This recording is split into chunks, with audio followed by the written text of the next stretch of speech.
지난 가을 49일간이나 바다에서 표류하던 18살 청년이 극적으로 구조되어서 해외 토픽에 기사로 난 적이 있습니다. 이 청년이 인도네시아 청년인데 롬퐁이라고 하는 재래식 고기잡이 뗏목 지키는 일을 하는 그런 청년이었어요. 근데 그 일을 하다가 그만 뗏목 줄이 강풍에 끊어져 버려요. 그래가지고 사고가 난 거예요. 그래서 이제 바다 위를 표류하게 된 겁니다. 하염없이 떠내려 가더랍니다. 일주일 만에 가지고 있던 식량이 다 떨어져 버려요. 그래서 물고기를 잡아서 근근히 버티고, 식수가 필요하잖아요. 물은 어떻게 마셨냐면, 이제 비가 내리면 이제 옷이 비에 젖잖아요. 그러면 그 비에 젖은 옷을 쥐어짜 가지고 간신히 목을 축이면서 버틴 거예요. 근데 이제 그렇게 49일 동안이나 표류하면서 더 기가 막힌 건 뭐냐면, 10척의 큰 배가 10번이나 이렇게 지나갔는데, 뗏목 근처를 지나갔는데 누구도 이 뗏목을 발견하지 못하더라는 겁니다. 그래서 실종 지점에서 2,400km나 떠내려갔어요. 그러니까 이런 상황이었기 때문에 사실 이 49일 동안은 거의 지옥 같은 삶이었죠. 이 청년은 몇 번이나 정말 죽고 싶은 마음, 자살 충동이 이 안에서 일어났다고 하더라고요. 먹는 것도 마시는 것도 불편했을 뿐더러 뭐 어디 움직일 수나 있어야죠. 아무도 없는 고독과 적막과 어둠 그리고 절망이 몰아닥치니까 그냥 이 몸 하나 저 바다에 던져버리면 이 고통이 끝날 수 있을 텐데, 이런 마음이 계속 들더라는 거예요. 그런데 이제 그때 부모님 말씀이 마음 가운데 떠오르더랍니다. 어떤 말씀이냐면, 힘들고 고통스러울 때 하나님께 기도하렴, 이라는 게 부모님의 말씀이에요. 그래서 이 친구가 하나님께 기도하면서, 그리고 가지고 있던 성경을 읽으면서 버텨요. 성경을 읽으면서 약속의 말씀을 붙들고 소망의 끈을 계속 놓치지 않는 거예요. 자살의 이 유혹이 들 때 그때마다 성경 집어들고 읽으면서 그 유혹을 뿌리치는 거예요. 그 말씀 의지하면서 시련을 이기게 해달라고 하나님께 계속 기도하는 거죠. 그러다가 결국 극적으로 구조돼 가지고 살아난 거예요. 그래서 그 기사 타이틀 제목이 뭐냐면, 성경 읽으며 자살 유혹 뿌리쳤다. 성경 읽으며 자살 유혹 뿌리쳤다. 흔히들 인생을 비유할 때 바다 위에 떠 있는 한 조각 배다, 이렇게 비유를 합니다. 이력 편주라고 이제 그렇게 이야기하잖아요. 왜 그렇게 이야기합니까? 매일매일이 흔들흔들거리고 위태위태해요. 일상의 크고 많은 변화 속에서 요동치는 내 자신의 삶의 모습을 볼 때 이 삶의 희망이라는 게 얼마나 쉽게 사그러드는지 몰라요. 게다가 내 옆으로 지나가는 큰 배들을 보면, 저 배들은 저렇게 크고 안전하게 잘만 가는데, 아무 문제 없이 지나가는데 왜 나는 이런가? 라는 생각이 들 때면 자괴감에 빠지게 돼요. 그리고 그 큰 배들이 만들어내는 물결 때문에 또 휘청휘청 돼요. 그리고 깜깜한 밤, 칠흑 같은 밤, 달도 별빛도 비치지 않은 그런 밤이 되면 너무 외로워요. 누가 내 삶을 구조할 수 있을까? 이런 생각이 들 때면 너무너무 갑갑해요. 그래서 우리의 인생이 망망대해에 이런 편주라 라고 하면서 그렇게 우리가 살아가요. 그러면 무엇이 이 삶을 지탱할 수 있는 힘이 되는가? 어떻게 우리는 버틸 수 있는가? 할 때에 그 대답이 똑같아요. 성경 읽으면서 버텼다. 하나님의 약속의 말씀 붙들고 기도하면서 버텼다.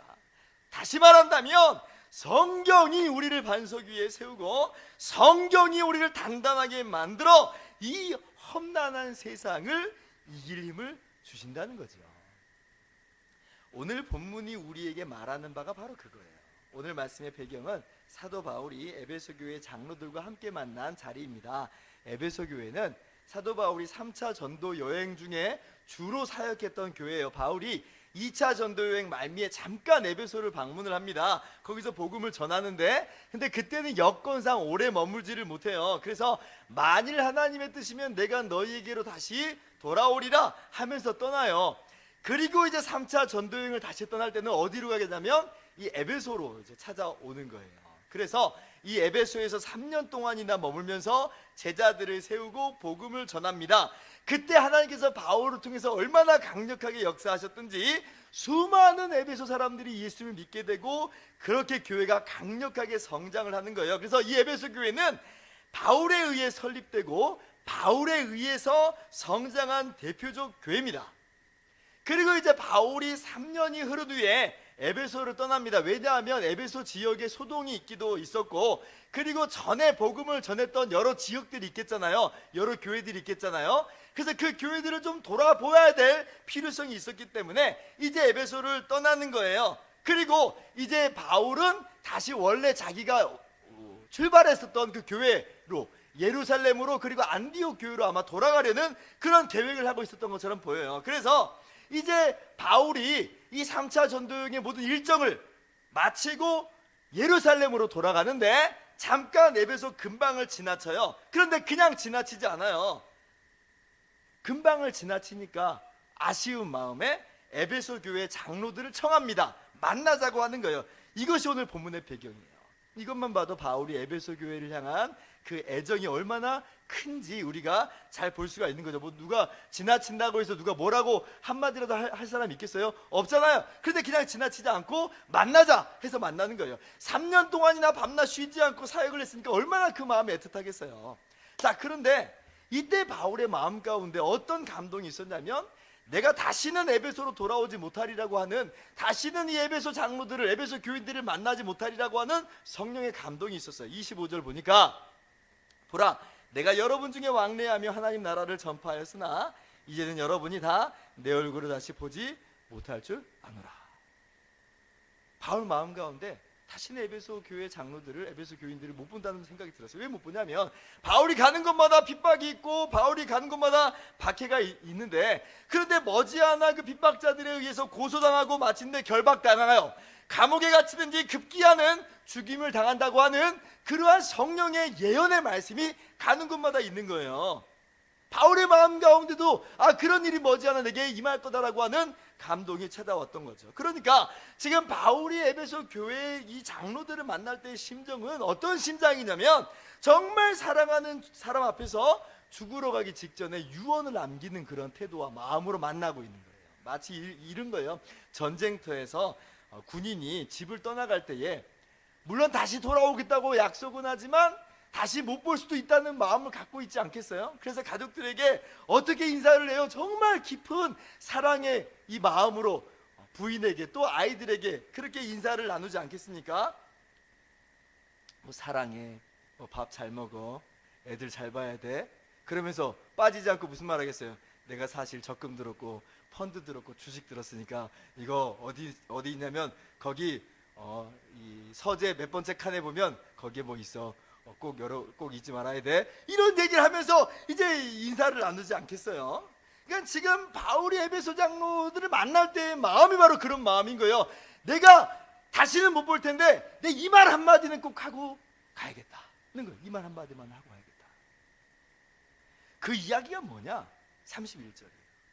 그러므로 여러분이 읽게요. 내가 3년이나 밤낮 쉬지 않고 눈물로 각 사람을 훈계하던 것을 기억하라. 32절 같이요.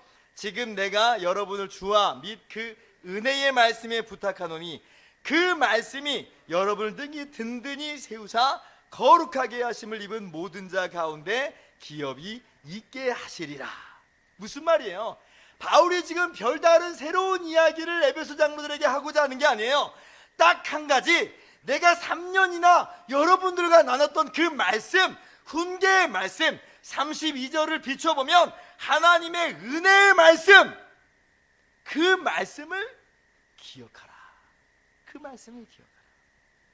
왜요? 그 말씀이면 충분한 거예요. 그 말씀이 에베소 교회를 능히 든든히 세우고 그 말씀이 에베소 교회로 하여금 끝까지 버티게 만들 것이기 때문에 그래요. 다른 것들은 필요하지 않아요. 이것만 있으면 돼요. 뭐만 있으면 돼요? 말씀만 있으면 된다는 거예요. 바울 마음에 불안한 마음, 근심 어린 마음 없겠어요? 과연 에베소 교회가 잘 성장할 수 있을까? 에베소 교회가 끝까지 이 핍박의 시대에 견딜 수 있을까? 이런 마음이 아마 있었겠지요. 그러나 걱정하지 않아요. 왜요? 하나님의 은혜의 말씀만 붙들면 그 말씀이 에베소 교회를 붙들어 줄 것이기 때문에 그래요. 오늘 이 말씀을 묵상하면서 나는 어떤가 한번 생각을 해봤습니다. 제가 무슨 사도 바울처럼 밤낮 쉬지 않고 말씀을 전했다 그런 거 아닙니다. 저는 감히 명함을 꺼낼 만한 그런 형편이 못 돼요. 제가 내년에는 여러분 못 본다, 아니 그런 것도 아니에요. 주님의 뜻이면 저는 여러분들과 함께 계속 교제하면서 말씀을 나누고 예배할 거예요. 그런데 만약에 정말로 단 한 가지 말만 남길 형편이라면 나는 무슨 말을 할 것인가 한번 생각해 봤어요. 나는 무슨 말을 할 것인가. 이리저리 생각을 해봤습니다. 근데 마찬가지.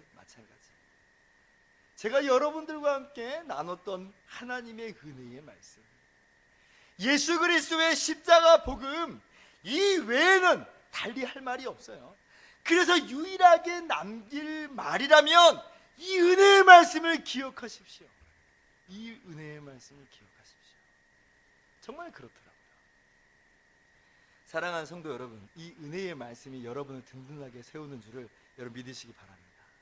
이 은혜의 말씀이 여러분으로 하여금 끝까지 버티게 하는 힘이 되어서 마침내 하나님의 나라라는 기업을 얻게 하실 줄을 믿으시기 바랍니다. 그러므로 이 말씀을 기억하고 이 말씀을 붙잡기를 주님의 이름으로 축원합니다. 여러분, 이 세상이 얼마나 험악한지 몰라요. 말씀이 없으면 우리가 너무나 많이 넘어지기 쉽고, 말씀이 없으면 우리가 얼마나 많이 무너지기 쉬운지 몰라요. 주변에 정말 여러 이단들이 판을 치죠. 그래서 어떻게 하든지 바른 신앙을 가고 있는 사람들을 얽어매서 무너뜨리고 그 영혼을 노략질하려고 하는 그런 시대예요. 호시탐탐 기회를 봅니다. 우리 교회 어떤 집사님 한 분이 얼마 전에 예전에 다른 교회에서 신앙생활할 때 그때 동료였던 한 분을 만났대요. 정말 오래간만에 만났대요. 반가운 마음에 이리저리 교제를 하고 이야기를 나누는데 뭔가 이상하더라는 거예요. 뭔가 이상하더라는 거예요. 그분이 자기가 아는 아주 정말 좋은 선교사님이 있는데 같이 만나서 성경 공부를 하자는 거예요. 성경 공부를 하자. 뭐라고 배웠어요? 신천지라고 우리가 배웠죠. 그런 건 100% 신천지예요. 신천지라고 배워요. 아니나 다를까 신천지예요. 신천지. 오래간만에 만나서 그냥 너무나 반가운 마음에 함께 교제를 나눴는데 그 사람은 내 영혼을 노략질하려고 지금 늑달같이 달려들고 있는 거예요. 교묘하게 달려들고 있는 거예요. 세상은 또 얼마나 우리를 뒤흔들어 놓는지 몰라요. 우리 삶의 주변에 많은 염려들, 세상에 대한 염려, 재물에 대한 유혹이 독버섯처럼 피어나서 우리를 질식시키려고 들어요. 그렇죠? 그러나 이때에 저와 여러분이 하나님의 말씀을 붙들고 있으면 그 말씀이 저와 여러분을 붙들어 줄 것이에요. 하지만 우리가 이 말씀을 놓아버리면 마치 끈떨어진 뗏목처럼 이리저리 바람 부는 대로 물결 치는 대로 휩쓸려 가다가 뒤집히기도 하고 물에 빠져 허우적거리기도 하면서 세상을 원망하고 내 삶을 원망하고 주변 사람들과 끊임없이 비교하면서 신음하고 좌절하면서 죄짓고 할 것이에요. 그런 말씀을 붙들고 말씀을 기억해야 됩니다. 칠흑같이 어두운 세상에서 무엇이 빛이고 무엇이 등불인가? 시편 기자는 말합니다. 주님의 말씀은 내 발의 등이요 내 길의 빛이니이다. 말씀이 이정표고 말씀이 나침판이에요. 말씀 안에서 우리가 방향을 제대로 잡고 갈 수 있어요. 말씀 안에서 우리가 방황하지 않아요. 무엇으로 이 험난한 죄악된 세상을 이기는가? 시편은 다시 한번 말합니다. 내가 주께 범죄하지 아니하려 하여 주의 말씀을 내 마음에 두었나이다. 하나님의 은혜의 말씀으로 우리 가운데 채울 때에, 우리 마음 가운데 그 말씀이 가득할 때에 다른 것들이 들어올 자리가 없는 것이에요. 심지어 우리가 넘어지고 깨어져서 주저앉아 있을 때 우리를 다시금 일으키는 힘은 어디로부터인가? 마찬가지입니다. 하나님의 은혜의 말씀이에요. 내 영혼이 진토에 붙어 싸우니 주의 말씀대로 나를 살아나게 하소서. 50절 같이 읽습니다. 이 말씀은 나의 고난 중에 위로라. 주의 말씀이 나를 살리셨기 때문이니이다. 그러므로 반복해서 말씀을 드립니다. 성경 말씀을 기억하세요. 하나님의 말씀을 붙잡으세요. 이 말씀이 여러분을 능히 든든히 세우고 여러분을 끝까지 견고하게 버티게 할 것입니다. 자, 그렇다면 구체적으로 우리는 어떻게 이 말씀을 붙잡는 삶을 살 수 있을까요? 첫째, 적극적으로 말씀을 들음으로써 이 성경을 붙잡는 삶을 사시기를 주님의 이름으로 축원합니다. 말씀을 붙잡는다는 것은 교회 안에서 볼 때 설교를 듣는 것이고, 그리고 성경 공부 교육에 참여하는 것이에요. 말씀을 듣는 건 설교를 듣고 성경 공부를 하는 거예요. 우리는 예배 시간에 이 설교를 듣고 그리고 성경 공부 교육에 참여하는 것이 나의 신앙 성장에 얼마나 도움이 되는지를 우리 너무나 잘 알아요.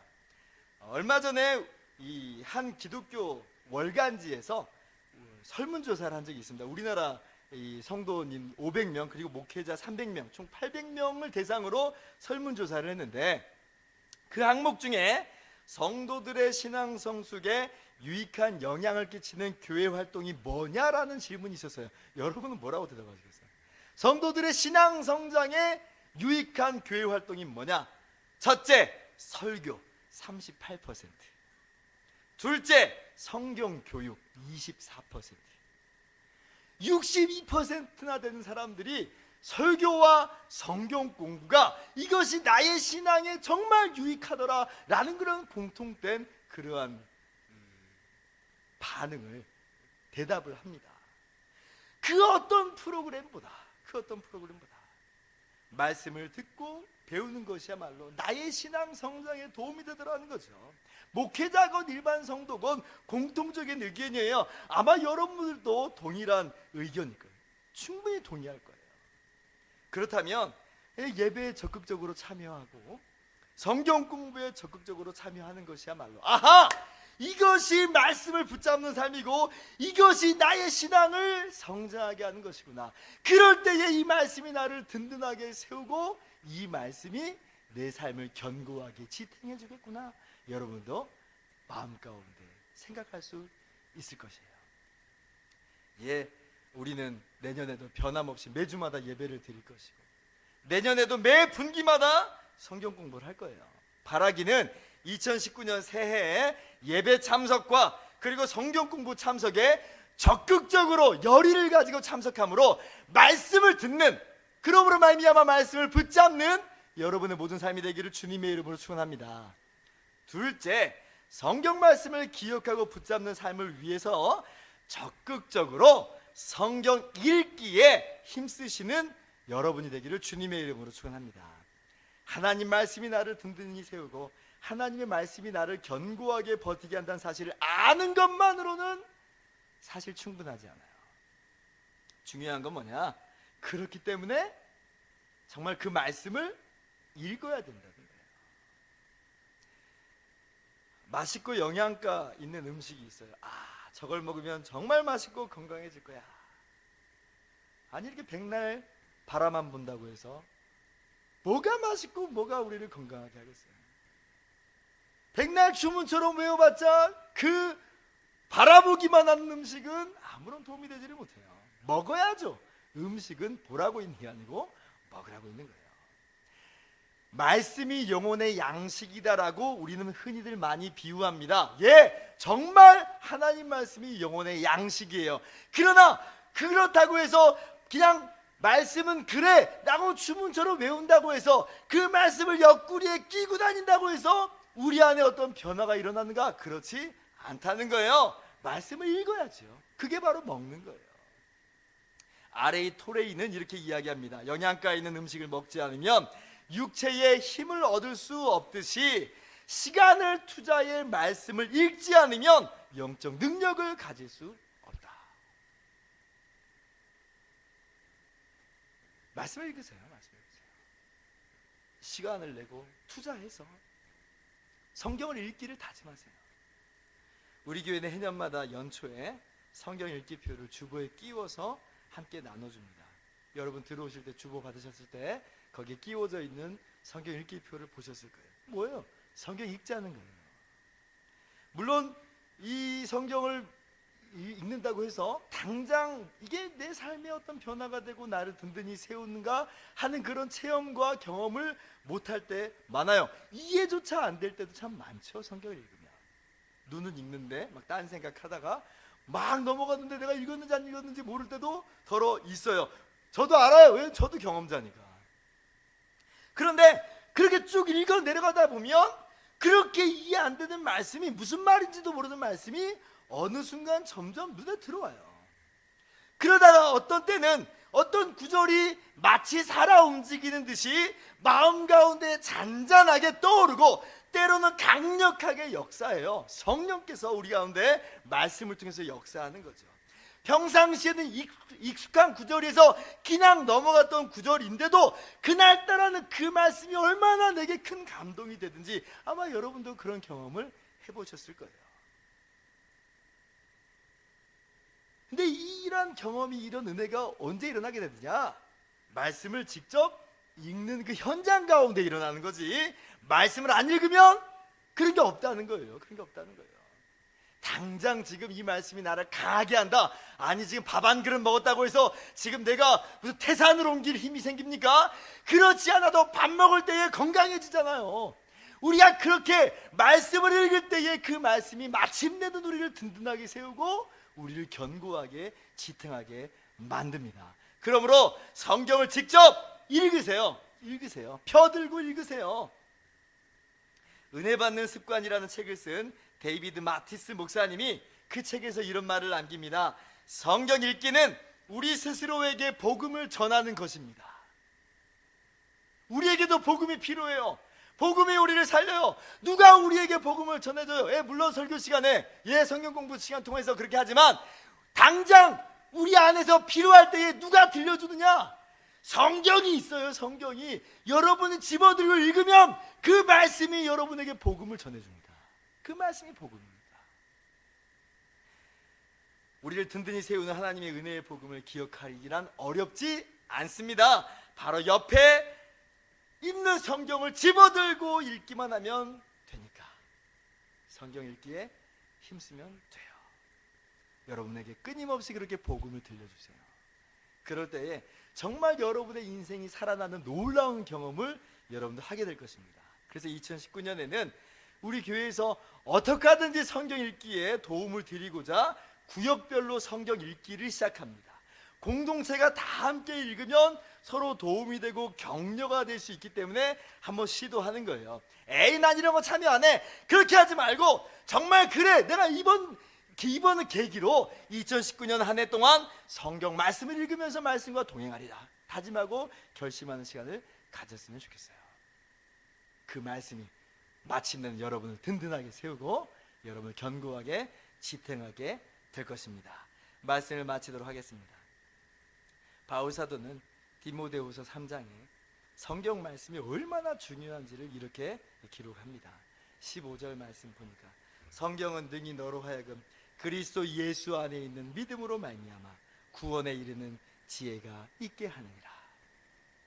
성경에 기록된 하나님의 은혜의 말씀, 복음의 말씀, 그 말씀을 우리가 믿어 구원에 이른다는 것이에요.